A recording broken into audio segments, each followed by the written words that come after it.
Changgyeonggung once home to the kings, queens, and royal consorts of Joseon. Yet during the Japanese colonial period, this serene royal residence was transformed into an amusement park called Changgyeongwon. Let us trace how the symbol of a nation was transformed into a place of amusement.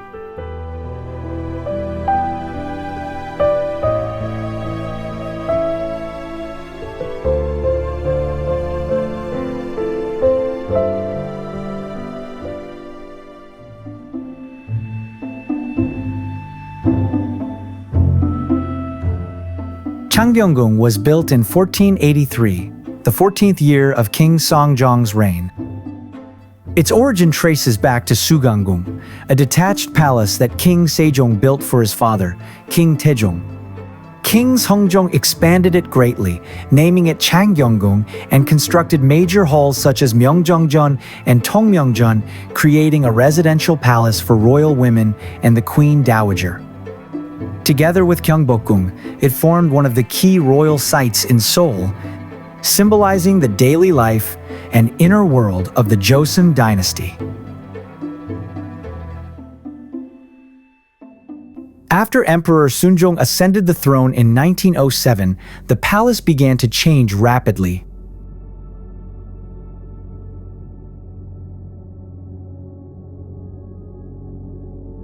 In 1909, Japan claimed to comfort the emperor and demolished palace walls and halls, building Japanese-style structures, gardens, a zoo, and a botanical garden.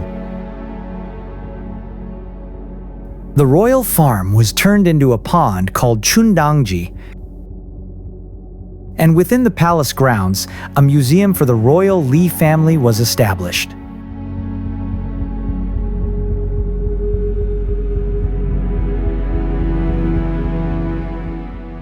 On April 26, 1911, with Seongjong's approval, the palace's name was officially changed to Changgyeongwon.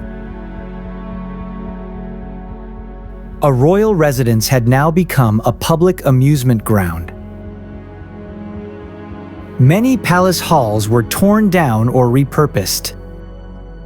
Myeongjeongjeon, Haminjeong, and Tongmyeongjeon became exhibition halls, while deer, monkeys, and elephants roamed where royal gardens once stood. Display cases replaced the chambers of queens and consorts. People laughed and took photographs where the royals once lived. The palace became a park, and royal authority a spectacle. In 1915, a new Changsogak library was built, and by the 1920s, thousands of cherry trees were planted. At night, lights illuminated the blossoms, and night cherry festivals filled the palace. Changgyeongwon had become a zoo by day and a playground by night.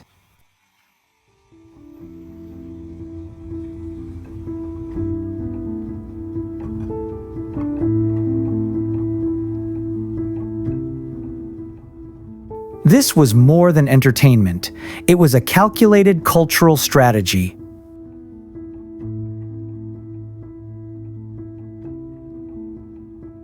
By charging admission, the Japanese turned the royal grounds into a site of consumption, erasing the sanctity of Joseon's monarchy.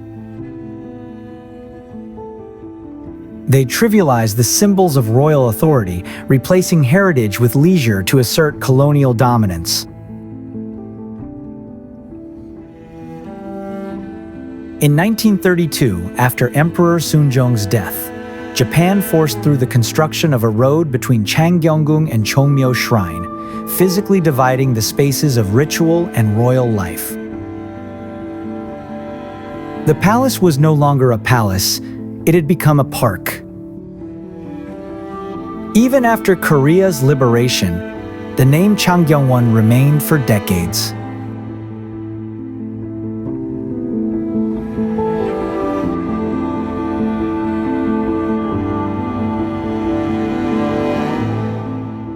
The zoo and botanical garden continued to operate within the palace grounds.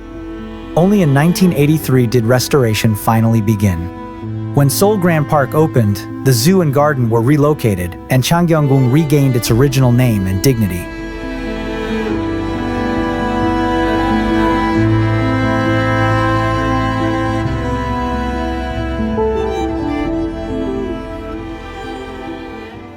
Yet many of its structures had already vanished. Only Myeongjeongjeon, Haminjeong, and Chundangji remain as traces of its former grandeur. Now Changgyeonggung stands silently, holding the memory of its scars, asking us, how will we remember this place? And what meaning will we restore within it?